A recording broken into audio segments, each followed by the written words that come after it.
Hey, kia ora. Helen Brahms here, coming to you live from Surprise in Arizona. Hope you're having a super fantastic sparkling day. Welcome to Before the Dirt Nap podcast number 1724. Cross that one off. Incredible day. So I am on early because I got a text message from my parents and I'm going to be on a Zoom with them at 6 p.m. Pacific time.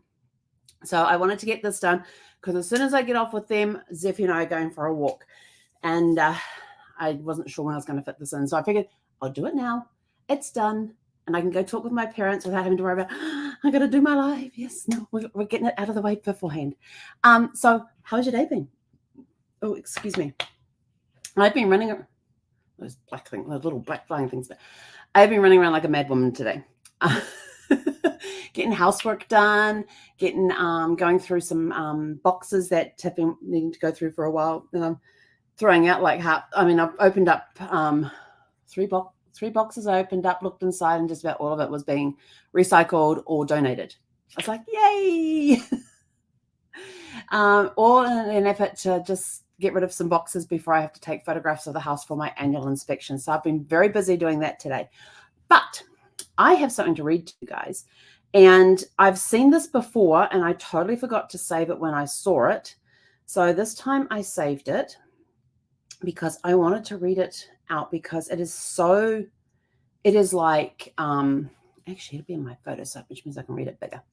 Hang on, I don't need to do it on my phone. Let's go to, wrong way, this way. Should be, there it is. Oh, perfect. Okay, so, yeah, so it's been a very busy day getting stuff done. I've got the laundry going right now. I've been doing laundry on and off throughout the day. I'm trying to get that done. Only because I needed to. You know, I have a laundry right next door to me. I'm in the office, the laundry's right next door, and for some reason I save up my laundry until it's like, oh, I need to do some laundry. Instead of going, oh, the basket's full, let me go put that in the washing machine. You know, once a week I could do that. Do I do that? No. I'm going to get better at that. I am getting better at getting my laundry done when it needs to get done. But yeah, we've been going around like a mad woman and getting things done, getting things put away. I even found Brad's camera. I thought it was I found one. Actually, no, that one was mine. The one that I found was the one that I had been using for years that I actually won in a radio competition years ago. And it had it was film. It was a film with a film cartridge and everything, 33 millimeter films. And so I found that camera. And Brad had been playing with it up until he got his, well, he also had another camera as well. I haven't found that one yet. What do we do with that one?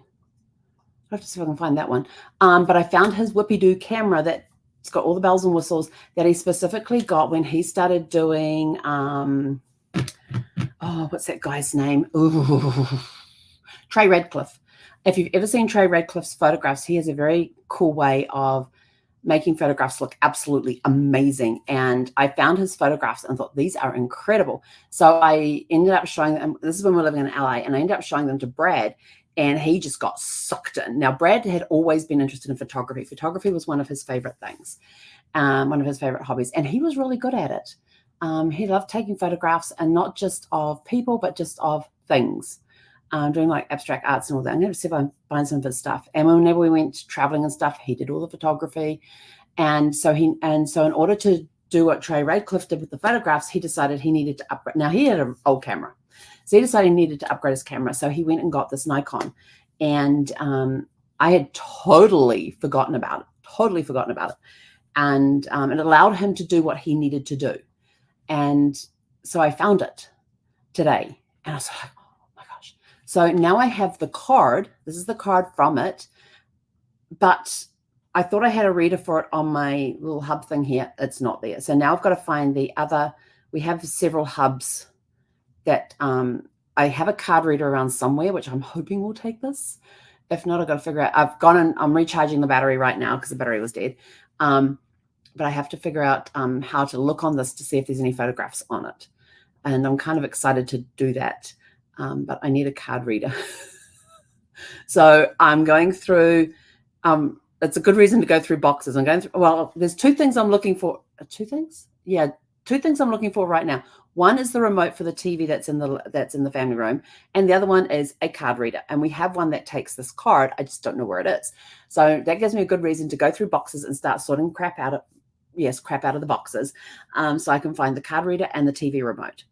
But at the same time, I have to realize that by Wednesday I have to have all the photographs uploaded for the house. So I have a plan for that. I have a plan, and hopefully it'll work.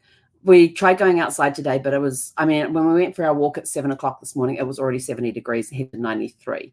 For those in New Zealand, that's in the 20s, heading to the 30s, about 30, 93, I think it's about 35 degrees, I think it is.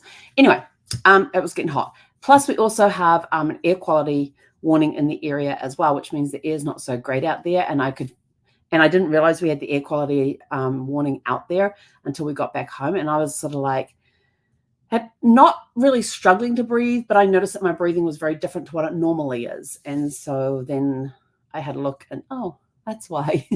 Air quality alert. So couldn't really go outside and do any weeding today, but I'm going to try and get out, earlier tomorrow, because it's going to be cooler in the morning than it was this morning, which will be nice. So get in there and get those weeds pulled. And it shouldn't take long to get them pulled. Yeah. They're big enough I can grab hold of them, pull them out. And then somebody said soak the ground first and let it, spray the ground with water and everything, let it soak for a little bit, and then they'll be easy to pull. And I'm like, that's really good advice. So now I'm going to go and get my hose that I have in the garage, and I'm going to take it out back after we get back from our walk, and we're just going to hose down the ground. I'm going to hose down all the ground. I may even take my gardening gloves out with me and pull a few weeds at that point, because the sun will not be on that area. But we'll see how that goes out there pulling weeds by moonlight, because I think I've got a full moon coming up, so the moon should be pretty bright at that point anyway. So anyway, what I wanted to read to you is somebody tagged me in a post this morning. My friend Karen tagged me in a post this morning about this thing about genealogy and family history. And I absolutely love it. I have seen it before. I just, for whatever reason, did not take a copy of it at the time. And so when I started, I thought, oh, this would be good to talk about, because it really makes you think. You think that you've just got this body, you share DNA with some people, and you can find family members through DNA research and all, through DNA testing and everything else. Totally get that. You can find out who your blood relatives are. And remember, DNA shows that you're related by blood. Genealogy shows you how. I got this, and so I remembered to save it this time, and I want to read it to you guys, and I want you to think about what's been read, okay? Especially when we get to the end. Okay, in order to be born, you needed 2 parents, 4 grandparents, 8 great-grandparents, 16 great-grandparents, 32 third great-grandparents, 64 fourth great-grandparents, 128 fifth great-grandparents, 256 sixth great-grandparents, 512 seventh great-grandparents, 1,024 eighth great-grandparents, 2,048 ninth great-grandparents. For you to be born today from 12 previous generations, you needed a total of 4,094 ancestors over the last 400 years. Have I blown your mind yet? Then it goes on to say, think for a moment about how many struggles, how many battles, how much sadness, happiness, love stories, and hope for the futures that your ancestors had to undergo for you to exist in this present moment. You are the dreams of many ancestors. So think about that. You are the dream of many ancestors. 4,000, hang on, I lost it again. 4,094 ancestors over 12 generations, 400 years for you to be here today. That is a lot of people involved in you being here right now and existing in this time, in this place today. Let me read that number again. 4,094 ancestors over the last 400 years helped create you today. And not only that, you also carry a part of those 4,094 ancestors with you every single day. What makes up you are those 4,094 ancestors. And if you want to keep going back, you can keep going back. You just double the number for every generation. But think about that. In order for you to exist, it took 4,094 people over 400 years, 12 generations for you to exist here today.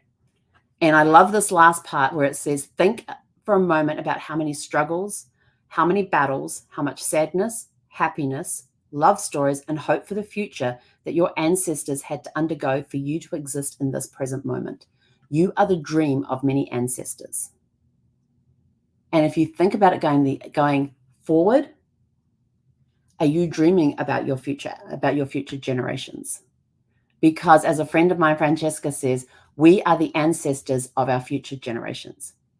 And with that, I'm going to leave you thinking about that and go out and have a super fantastic sparkling evening. And we'll catch you guys back here tomorrow evening at 6 p.m. Pacific. Hei konara.